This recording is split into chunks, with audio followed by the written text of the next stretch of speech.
Welcome back to CanHammer, your source for 40k and AOS from the Great White North. Of course, since 8th edition has been released, I've been focused mostly on 40k because that is my first love. But I've been keeping an eye on AOS. To be honest, there hasn't been much coming out or happening in AOS until now with the General's Handbook 2017. Or General's Handbook 2 as I like to refer to it. So, I just got my copy and we're going to do a read-along. Now, I'm a little bit out of touch with what's happening in AOS, but as I said, I don't think a lot has happened in AOS. There were also some FAQs released today. So do be sure to check those out. But let's check out GHB2.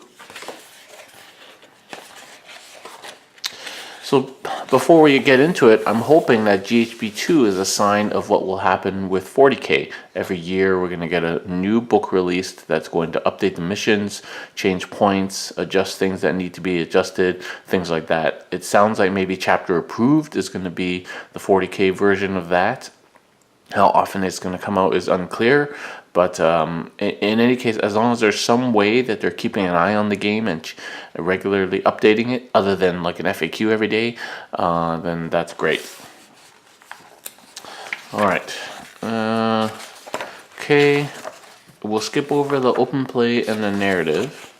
What I might just talk about here is, first of all, Age of Sigmar has now introduced open war cards, and you can buy this pack now, and it's basically the same as 40k open war cards. You can randomly select a map, the objective, and a twist, and play a game like that. So if it's as fun as the 40k version, I'm sure that it's going to be really good for Age of Sigmar. So that's one thing to mention. The next thing is that there's actually formal rules in here for multiplayer. And that there's selectors and there's teams, and then you get kind of leadership buffs and stuff for your team, and there's a games master. So formalized rules for multiplayer battles, and then you get special abilities and things like that. So that's pretty cool. I think one of these days we're gonna have to try out one of these multiplayer battles, but that looks really cool.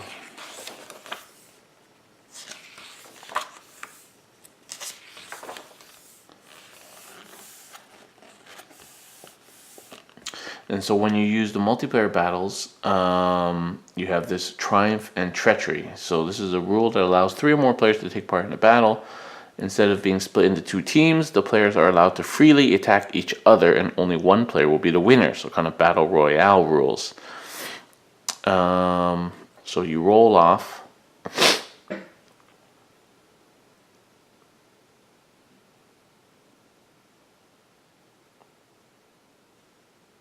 Okay, so the winner of the initial roll-off gets to decide what everybody else does. So he picks their territories and etc., which is pretty cool. The winner of the roll-off also decides first turn.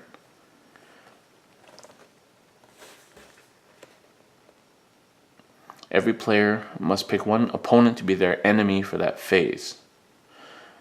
Picking the right opponent to attack, blah blah blah blah. You're either friendly or enemy. Models can be neutral. All models belonging to the enemy player are enemy models. Neutral models cannot be affected by spells, blah blah. Pretty cool. And I guess you can buff friendly models. Hero phase, only enemy models can unbind spells.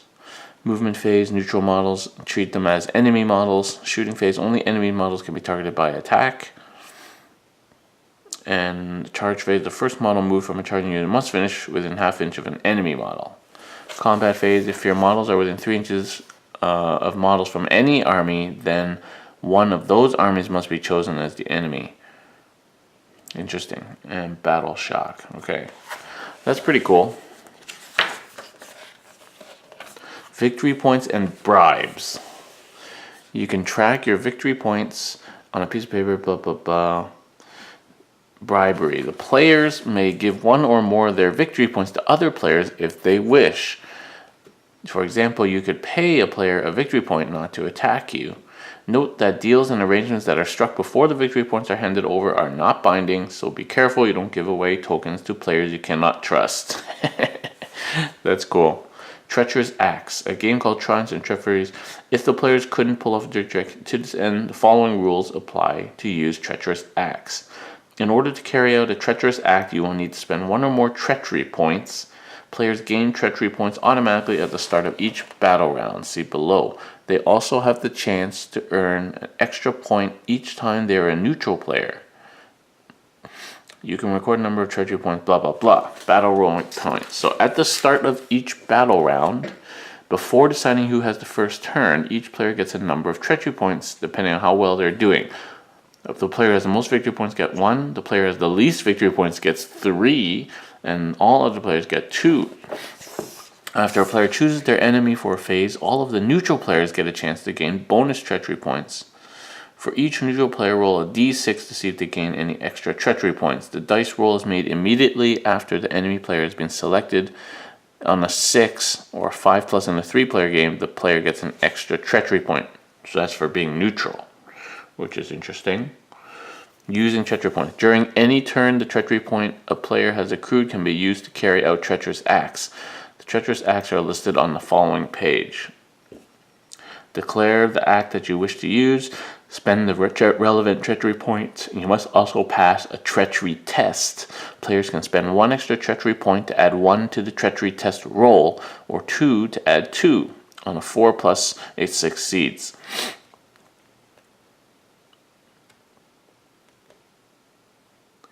Unless a treacherous act specifically states otherwise, it can be used even if the situation does not involve any units belonging to the player carrying out the act.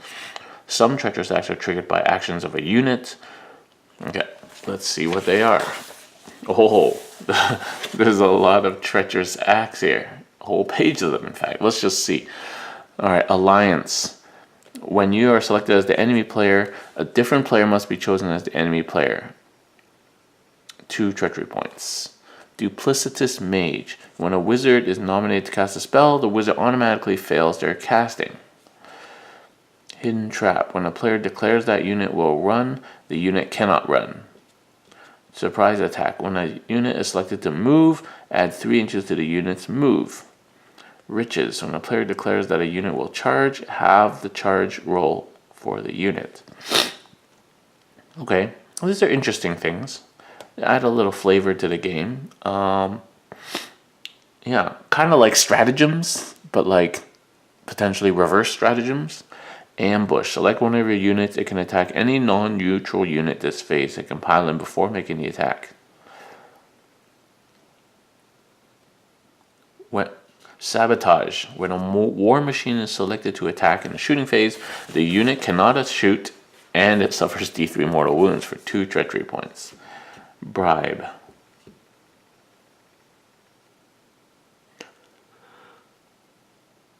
Okay, nothing too groundbreaking, but game-breaking, but pretty cool. Secret objectives, optional. If all players agree, they can use the following secret objectives rule. Every player is given a secret objective and will earn victory points if they can achieve it. The players must determine their secret objective at the start of the game before the army is set up.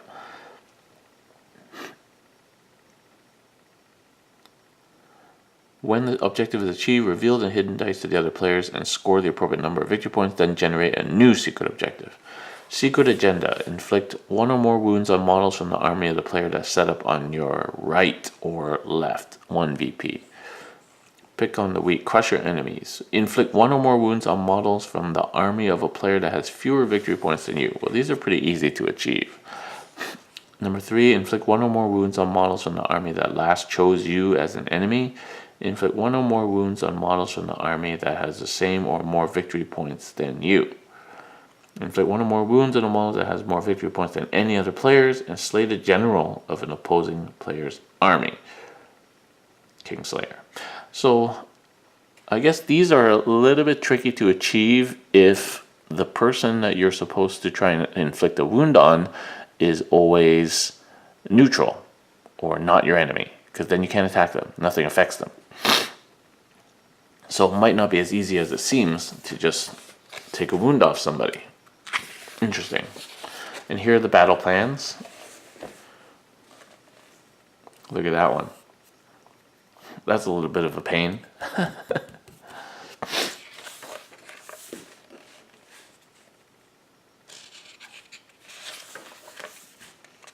Interesting. Realm Gate, Realm Gate.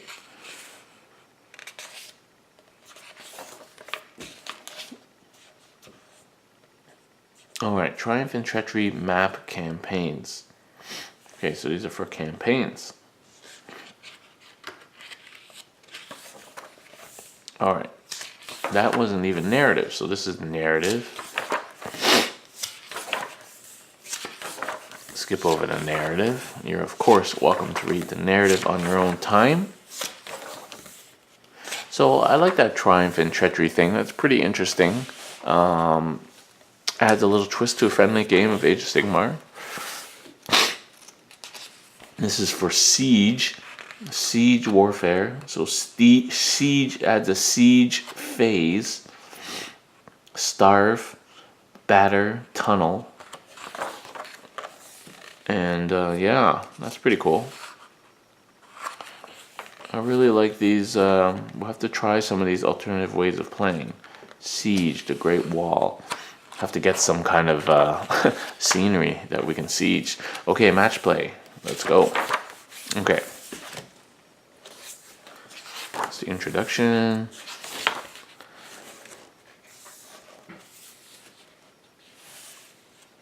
Alright, let's check out the battle line requirements. I don't think those have changed.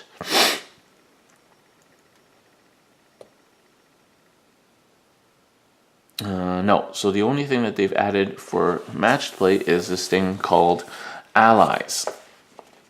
So allies, you get a certain number of points depending on your size of game that you can use for allies. So at the standard 2,000 point game, you get 400 points of allies.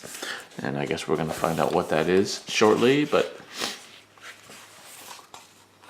here we go. Okay, allies. So a player can spend some of their points on allied units. The pitched battle profile for each faction lists the allegiances of the allied units you can take. Allied units can have a different allegiance to the rest of the army. The number of points that can be spent on allies is the player total, blah, blah, blah. All allied units are treated as part of the player's army, except that they are not included when working out the army's allegiance or the number of battle line units, and an allied model cannot be the army general. However, allied units do count towards the maximum number of leader, behemoth, and artillery units that can be included. Okay, so they count for some things, but they don't count for battle line or warlord. Remember that in most cases, allegiance abilities only work for units with the appropriate keyword. War Scroll Battalions. Okay, rules of one. So they added some rules of one. Okay, so first rule of one: each player can only attempt to cast something once. We know that. Second rule of one: wound, hit, save, always a fail. Wound of 6 always succeeds. Okay, we know. Third rule: any extra attacks do not then cause extra attacks. We know that. So the new fourth rule of one: you cannot re-roll or modify the roll at the start of each battle round that determines which player takes first turn. Okay, well, we kind of played it that way anyway. And the fifth rule of one: no artifact of power or similar item can be taken more than once in the same army. Okay, I think that did need clarifying, even though it seemed obvious, but yeah, there we go. The only thing they didn't make a rule of one was that the same rule does not stack more than once. But they did FAQ that for a lot of things where people were stacking. For example, the Ether Chemist no longer stacks more than once. Reinforcements points has not changed. Army roster. And a cool picture of Nagash. Battlefield rules. Blah, blah, blah. Okay, all that stuff is the same, and triumphs I think are the same. Yep. Okay, none of that has changed. Okay, new missions, which is awesome because it get kind of stale to play the same missions over and over, and these are new missions. So it's awesome, and I hope they do this for 40K. That we're going to get some new missions after 6 months or a year, because the missions in the rulebook are very similar to the missions that were in the last edition. So I hope that they bring us some new missions in 40K, just like they have done for AOS. Let's see. So this one is kind of like a Vanguard strike setup. Objectives are located in the corner of each player's territory, 20 inches in.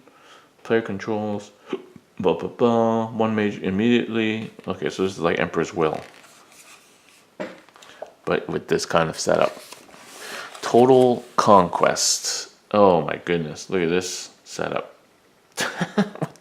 what the flip. And then there's like curved sections in there. It's like, oh, come on, guys. That's crazy. Okay, players alternate blah, blah, blah, blah. Do not use any of the victory conditions for Warhammer Sigmar rules set. Instead, this battle is fought to control 4 objectives. The objective is located in the center of each quarter. You may wish to show the location. A player controls an objective, blah, blah, blah.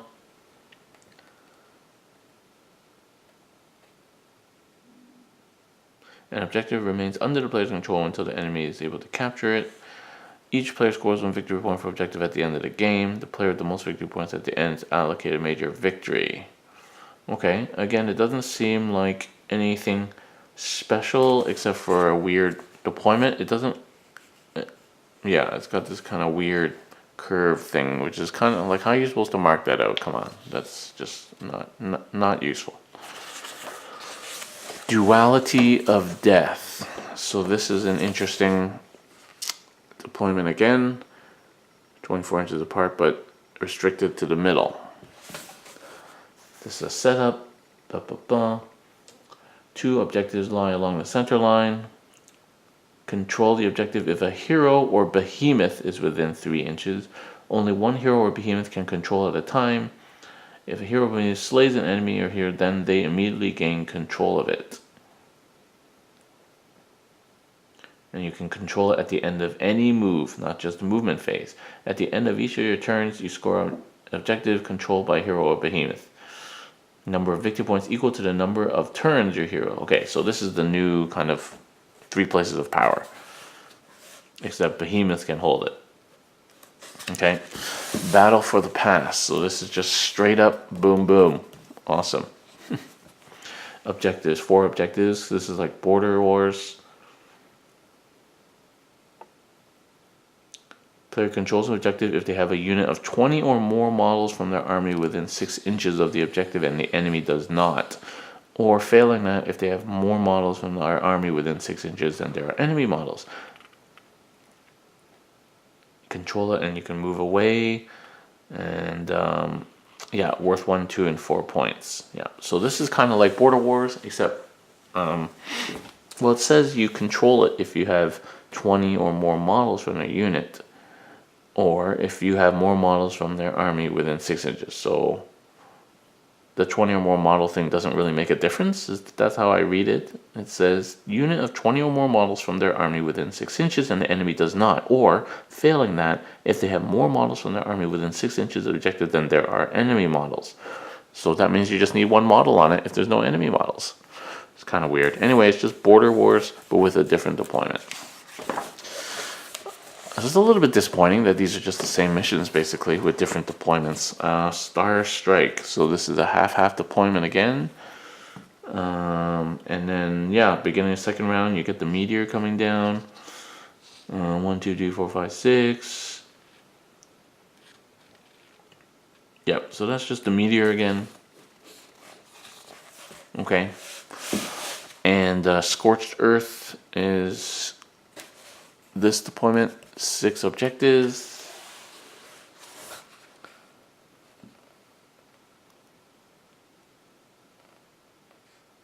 Okay, and this one states that you get a victory point for each one you control, but if you take it off your opponent, you get D3 instead. And then you remove that objective from play.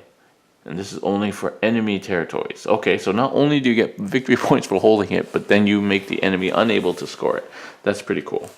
Bit of a twist there. Okay. Okay, that's it. So, this is about the changes to the profiles. Okay.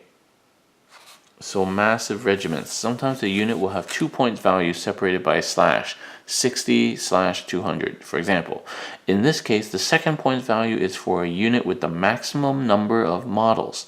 these are referred to as massive regiments. For example, the points listed for Gores is 80 to 10, so their maximum size unit is 30. If you take a massive regiment of 30 Gores, you will have to just pay 210 points rather than 240. So this is what they told us, that if you max out large units, you're going to get a discount. So that's a 30-point discount for taking that maximum unit. So that's pretty cool. So go zombies. Okay.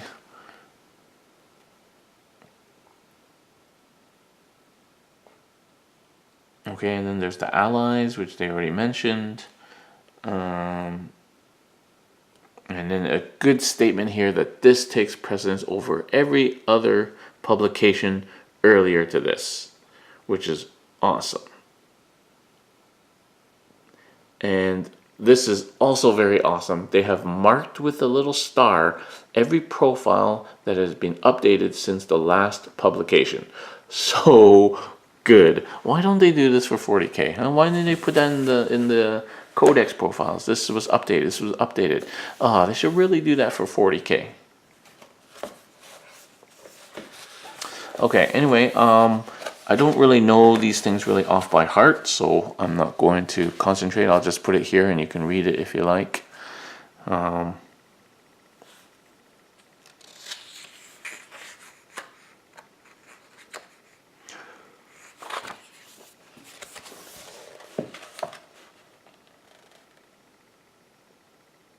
Especially for these armies that I never played.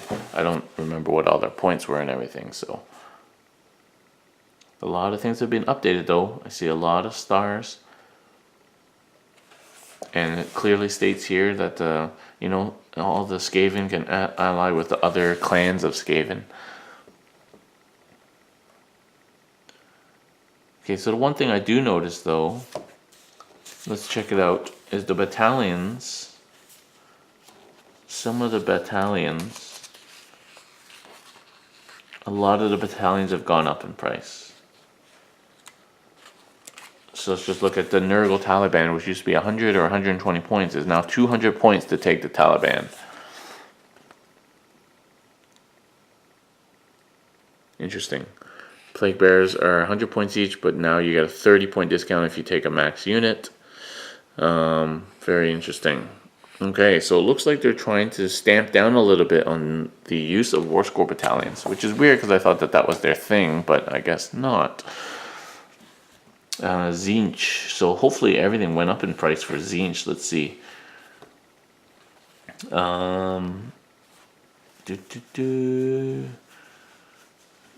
Fate Master, Herald of Tzeentch, Zangor Shaman is 160.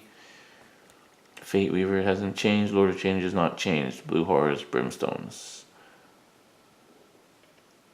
Skyfires are 200. I believe that's an increase. Yeah, I'm not sure if that's an increase or not. If it is, it's only a small increase. Yep. And then all these War Score battalions have gone up in price.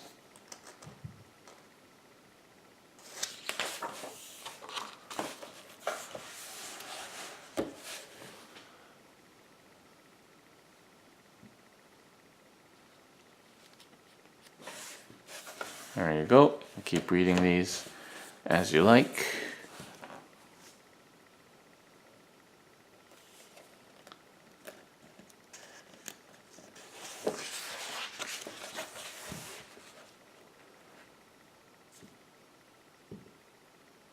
So we will be covering this book on the podcast, and hopefully at that time we'll be able to talk a little bit more about some of the points changes with Chris around as well. So he's more familiar with all the points for all these things.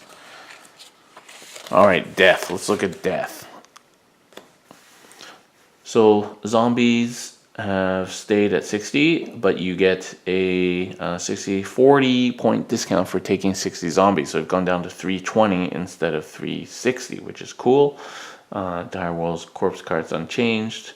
Arcan, Manfred, both come down in price about 20 points. Nagash's come down from 900 to 800. And Neferata's come down to 400, and the Morghast have come down, I believe, from 240 to 220.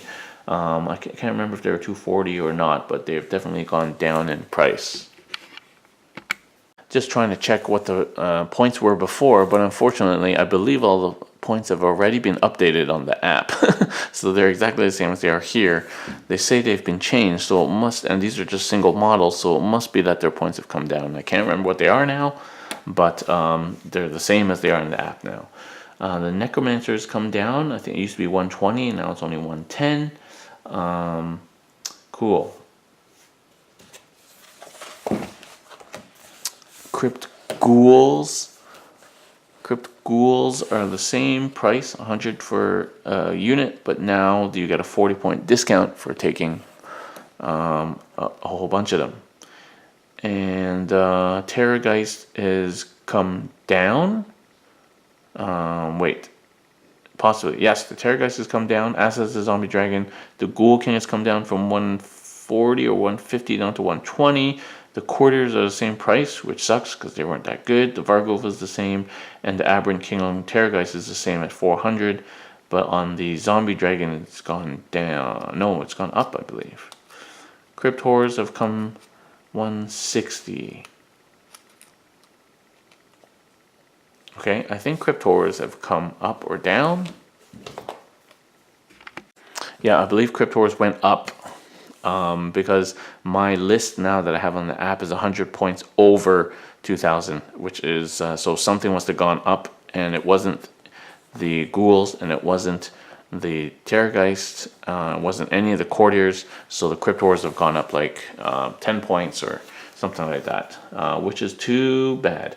And Ghoul Patrol Battalion, all the battalions have gone up in price. So 210 for Death Watch. The Ghoul Patrol has gone up to 150.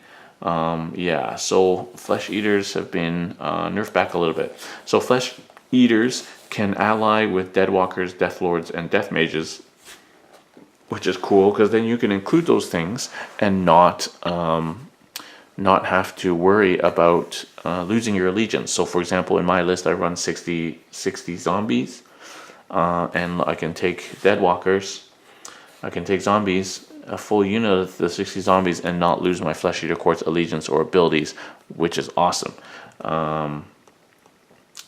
Very, very awesome that I can do that.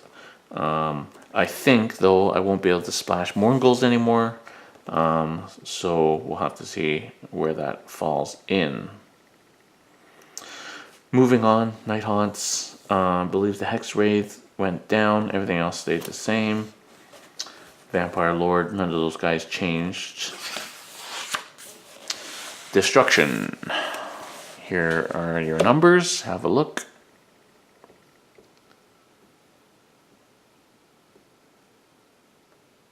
I believe Stonehorns and Thundertusks may have, let's see, Huskard, Frostlord, I think those went up. 460 now for Frostlord on Thundertusk or Stonehorn, and 380 for the Huskards. I think those went up. And all the battalions definitely went up. Savage Orcs. So Arrow Boys went up in points to 120, and max size is now only 30. So it kind of nerfed Arrow Boys a little bit. Cunning Ruck has gone up to 160 to use a Cunning Ruck. I think that's increased. So that's kind of toned down the Cunning Ruck stuff a little bit. The Grots have changed, obviously, they're the same points, but now you get a discount for taking lots of Grots.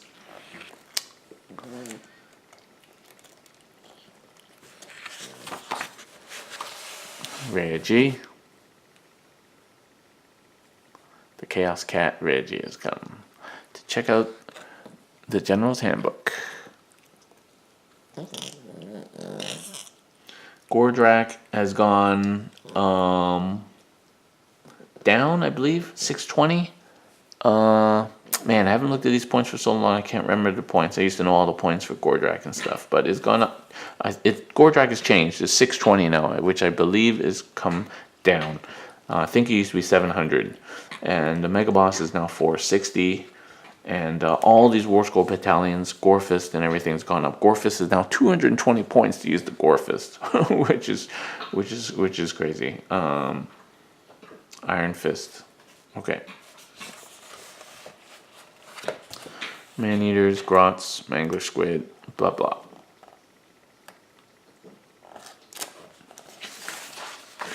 And order. I really don't know any order, and here are the points you can have read.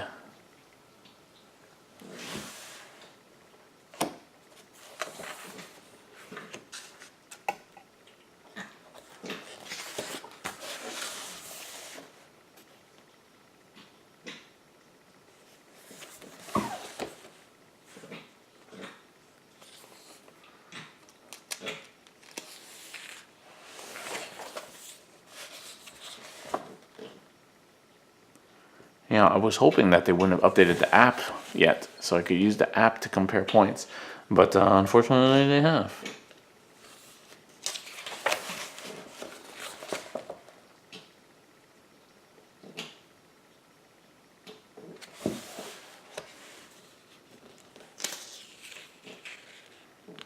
All these battalions have gone up in price for the Stormcast.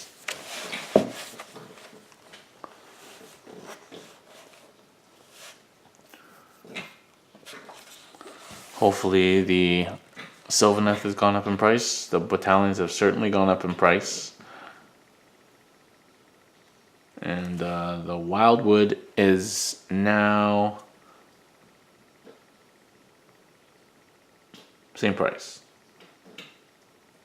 So it just occurred to me, why don't I check the points in something that doesn't change online, which is the original General's Handbook. Alright, let's go check it out. Totally forgot.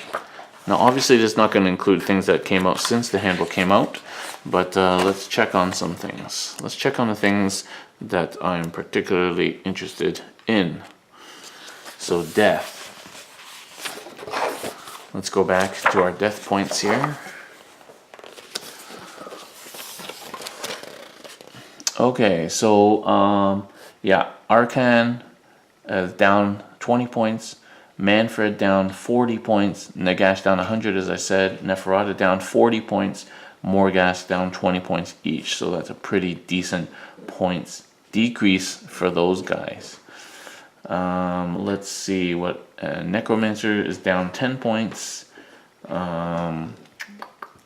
Graveguard, no, okay, and the Battalion, yeah, almost doubled in points, Battalion.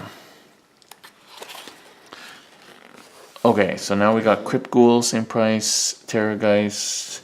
Terrorgeist is down 20 points. Zombie Dragon down 20 points.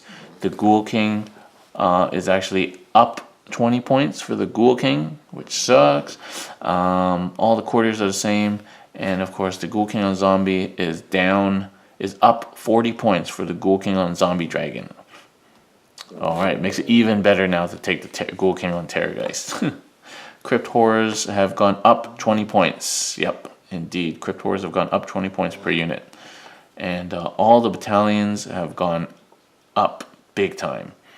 So Ghoul Patrol has gone from 100 to 150. It's 50% increase in price. Everything else has gone up at least 40 to 50%. So Royal Mordants went from 20 up to 70. Alright, Hex Raids went... Oh, it says here that Hex Raids have changed, but does not look like they have. Oh, Hex Raids are now Battle Line if you're Night Haunt. Okay, they didn't have that before. And the Vargeists are now also Battle Line, but otherwise have not changed. So Vargeists are Battle Line if you're Soul Blight. Interesting. Okay, Destruction. Let's see. Okay, so Stonehorn. So Frost Lords have gone. Frost Lord and Stonehorn has not changed. Frost Lord on Thunder Tusk went up to 460 from 420. Huskguard on Stonehorn is unchanged, but Huskguard on Thunder Tusk went up to 380 from 340. Frost Sabers have gone down to 40. Mourn Fang have come down from 200 to 160, and all the battalions have gone up in price. Some have come down, actually. Yeah, actually these ones have all, 2 of them have come down, some of them have gone up. So Savage Orcs are now only 30 max unit size, and otherwise points are the same. And let's see, the Arrow Boys, as I mentioned, yeah, 30 max size, and they went up from 100 to 120. And the Cunning Ruck was 60, and now it is 160. Extra 100 points for a Cunning Ruck. Still good, but not as hardcore now as it used to be.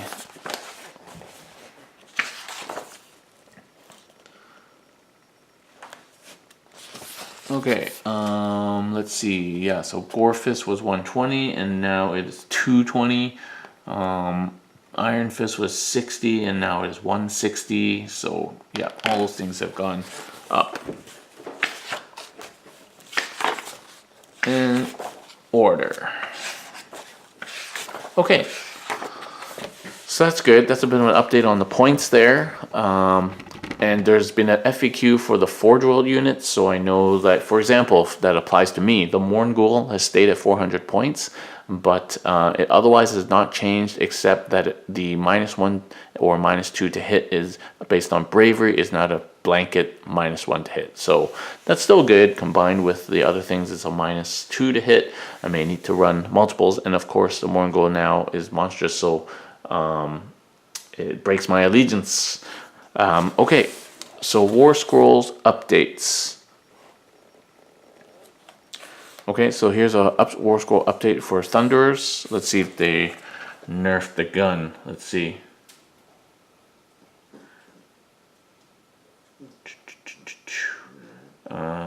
Which was the one? It was the 2 attacks. The rifle? I can't remember what it was. But anyway, here's the, it's the mortar, right? 12 inches. Yeah.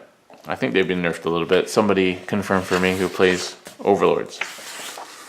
Okay. So here's the other big change in the book is now a lot of people have gained some allegiance abilities and artifacts and other traits that they didn't have before, some of the older books. So first you have your allegiance, and then you have allegiance abilities for all these things, and then battle traits. Armies with the same armies that share the same allegiance benefit from battle traits, and then there's command traits for your hero, for your general, and then artifacts of power. And then you can get an additional artifact for every war scroll you use, same as before.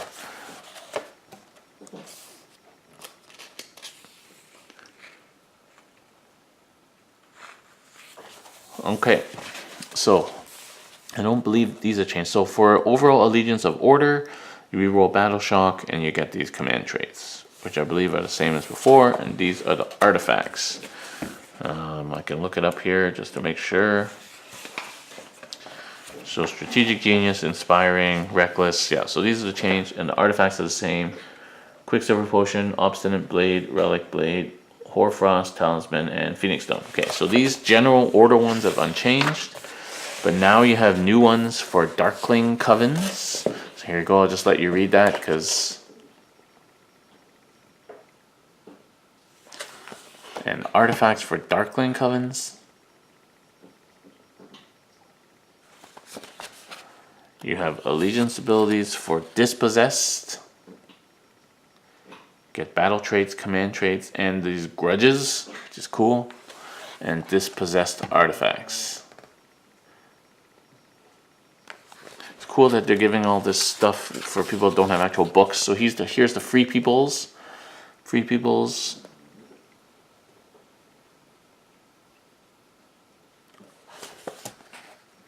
Free Peoples artifacts. And Fire Slayers.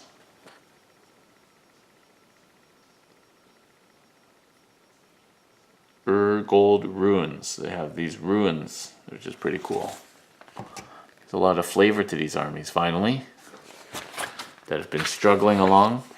War Scroll Battalion for the Fire Slayers.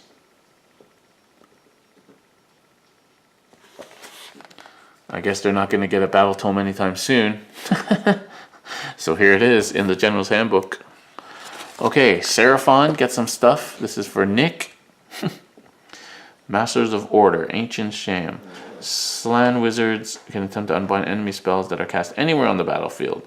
Lords of Space and Time. Slan are able to bridge any distance. Once per turn, your hero phase Seraphon units anywhere in the battlefield can be transported through time. Roll a dice. Number 1, they cannot move or charge. Number 2, remove the battle, place them 9 inches from anywhere it counts as the units move. And number 6, roll a 6 as the spatial displacement, except that the unit is also allowed to move in the next movement phase. Oh, that's pretty good. They have command traits now. And these are Slan command traits, Saurus command traits, and Skink command traits. D3. Interesting. Okay, and artifacts.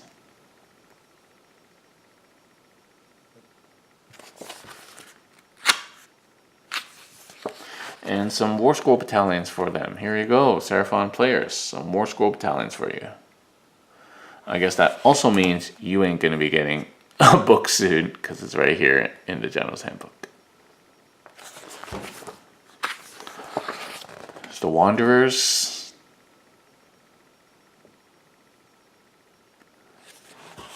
Still crazy how many more Order factions there are than anybody else, but that's usually the way it is for the good guys. Okay, and Chaos. So these are unchanged, the original Chaos ones. Now we have extra ones for Bray Herd.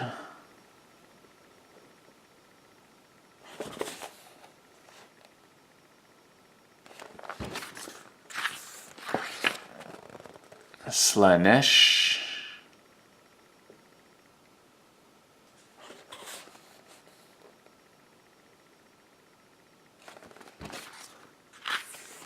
Slaves to Darkness.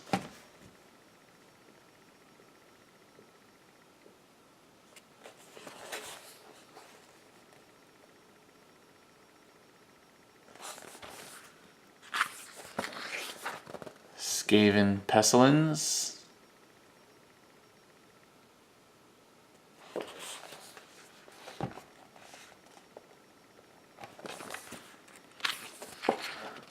Skaven Clanskire.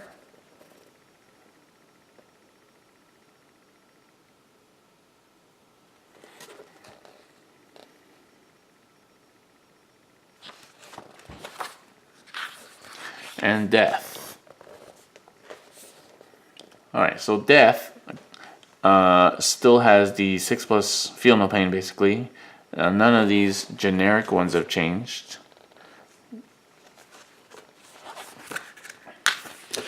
Flesh Eaters. Alright, so what do the Flesh Eaters get? Okay, Deathless Courtiers, the demented followers of the Flesh King, blah blah blah. Roll a dice for each wound or mortal wound inflicted on a friendly Flesh Eater Court unit within 6 inches of a general or other hero. On a roll of a 6, the wound is negated. Okay, so that's basically the same as Deathless Minions. Feeding Frenzy. The followers of the Ghoul King hunger for flesh. Roll a dice if attacks made by a Flesh Eater Court's unit in the combat phase result in any enemy units being slain. Roll a dice. On a 6 or more, the Flesh Eater Court's unit can pile in and attack a second time. Any additional attacks made by the unit will not allow it to attack again, even if they result in a new enemy unit being slain. Okay, so that obviously is pretty good, but you need to be able to get to another unit. But that's pretty good. On a 6, you get to pile in again. Courts of Delusion. Warriors believe they're the noble soldiers. Before you select your general's command trait, pick one of the following delusions for the army to have. Alternatively, you can roll a dice. The associated traits apply to all Flesh Eater Court unit from your army for the whole battle, even if the general is slain. If you must select a new general during the battle, do not generate new delusions. Alright, so this is just a trait that the whole army gets. Alright, delusion number 1. Crusading Army. You can reroll dice rolls of 1 when making a run or charge roll for friendly Flesh Eater Quartz units. Decent. Roll Hunt. Reroll hit and wound rolls of 1 for Flesh Eater Quartz units when targeting a monster. Also decent. Feast Day. Reroll dice rolls of 1 when rolling to see if you're affected by Feeding Frenzy. Okay, so you get your chance to roll a 6 there. A Matter of Honor. You can reroll hit rolls of 1 for attacks made by Flesh Eater Quartz units when they target a hero. Not bad. If the target is the enemy's general, you can also reroll wound rolls of 1. Okay. The Grand Tournament. Reroll hit rolls of 1 for attacks made by Flesh Eater Quartz heroes other than your general. Defenders of the Realm. Reroll save rolls of 1 for friendly Flesh Eater Quartz units that have at least half their models in their own territory. Probably not that useful. Well, I guess, yeah, not that useful. Okay. Okay, so those are the delusions. And then you pick a command trait, and the command traits are as follows. Bringer of Death. Reroll wound rolls of 1 for the general. Flesh Eater. Reroll failed hit rolls while the general is subject to Feeding Frenzy. Situational. Majestic Horror. If the general has a command ability that allows them to summon models, they can use it twice. You still have to pay for it, though. If they don't have a command ability, they can use the Summon Men-at-Arms ability from the Ghoul King's War Scroll. Okay. Savage Bound Reason. Add 1 to the dice roll to see if the general becomes subject to Feeding Frenzy. So general gets Feeding Frenzy on a 5 to 6, which may be quite good for a Ghoul King on a Terrorgeist. Dark Wizardry. Add 1 to casting and unbinding rolls for the general. If it's not a wizard, they gain the wizard key roll and use the same abilities as the Ghoul King. And completely delusional. As long as the general is alive at the start of your hero phase, you can change the delusion the army suffers from to a different one of your choice. That is interesting, because that will allow you to kind of tailor what you want to do. That's worth considering. I guess we'll have to see how strong these traits are. They seem okay. Let's look at our artifacts. Okay, Splinter Vein Brooch. Subtract 1 from casting rolls made for enemy wizards within 12 inches. Grim Garland. Subtract 2 from bravery of enemy units within 6 inches. That could be decent for the Ghoul King on the Terrorgeist with the death, whatever it's called, the Scream. Because that's basically an extra 2 damage, 2 mortal wounds on that ability, because it's bravery based. That would be good if the Mourngul was also still bravery based, but it's not. Keening Bone. Pick 1 melee weapon you can increase to a range of 3. Flayed Pennant. Use this artifact once per battle. When you do so, Flesh Eater Quartz units within 6 inches of this model can attempt a charge if they are within 15 inches of the enemy and add 3 to their charge roll. That's decent. You put it on like a Vargulf or a Courtier, and then all your Crypt Horrors are charging extra far.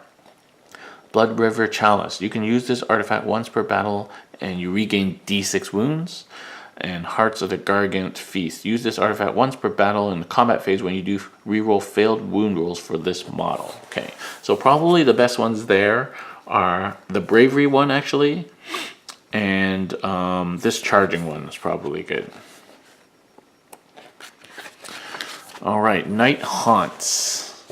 So Night Haunts get their Deathless Minions. Ethereal Rulers. So instead of setting up a Night Haunt unit on the battlefield, you can place it to one side and roll on the table, and at the start of any of your movement phases, as long as there's at least 1 friendly Cairn Wraith or Tomb Banshee somewhere on the battlefield, you can do this. So it's like a deep strike, 1 to 2, nothing. 3 to 6, they can deep strike anywhere 9 inches from the enemy and they cannot move. So this basically, if you put a Cairn Wraith on the field somewhere, allows you to deep strike the rest of your army, which is cool. That's very powerful. Conduits of Ethereal Power. Black coaches in the Night Haunt army can draw power from Cairn Wraiths and Tomb Banshees. When a black coach uses its Evocation of Death ability, roll 1 dice for each Cairn Wraith or Tomb Banshee within 12 inches of it, instead of for Death Wizards. Hatred of the Living. Reroll hit rolls of 1 for the general. Subtract 1 from Bravery of the general, add 1 to general's wounds.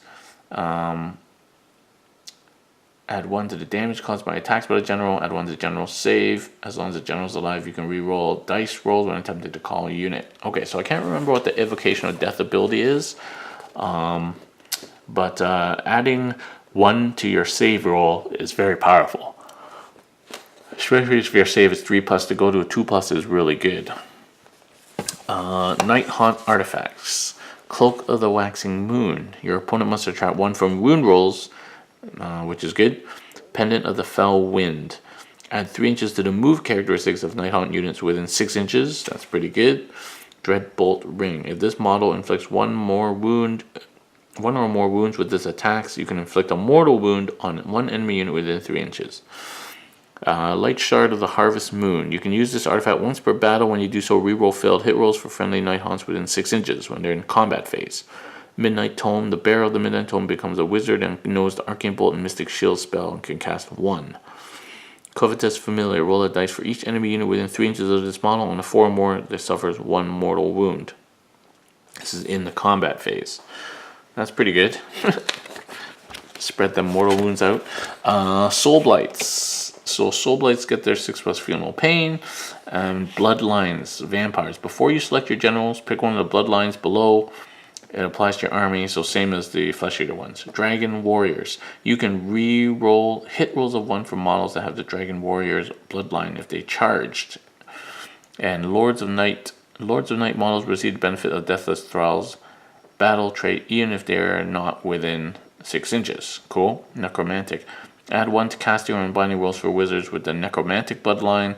Subtract 1 bravery from enemies. Swift Death. Add 2 to the move characteristic on models that have the Swift Death bloodline. In addition, Swift Death models can always move as if they can fly. Okay, we'll have to look on the battle scrolls and see which has these units, but that's pretty cool. Curse command traits. Curse of the Revenant. Add 1 to general's wounds. Dread Knight. Anyway, you can have a read of those. I won't go through them all. And the Soul Blight artifacts. Anyway, Death finally getting something here to set Death armies apart and maybe make it worth it to stick to a certain sub-faction. I think it's worth it now, maybe. Here's Destruction. The general Destruction ones, same, basically. And even Iron Jaws didn't get anything, so now they get something. Here we go.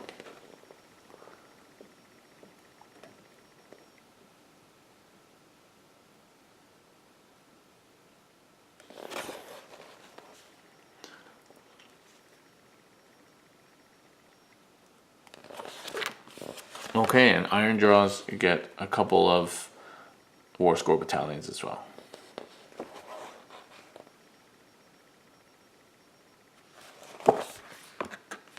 Okay, that's it for General's Handbook 2, General's Handbook 2017. So I hope you enjoyed that read along. Please join us on the podcast when we will discuss the General's Handbook 2017 in more detail. And thanks very much for watching, and thank you for your support, and see you next time. Right, Reggie? Bye, Reggie.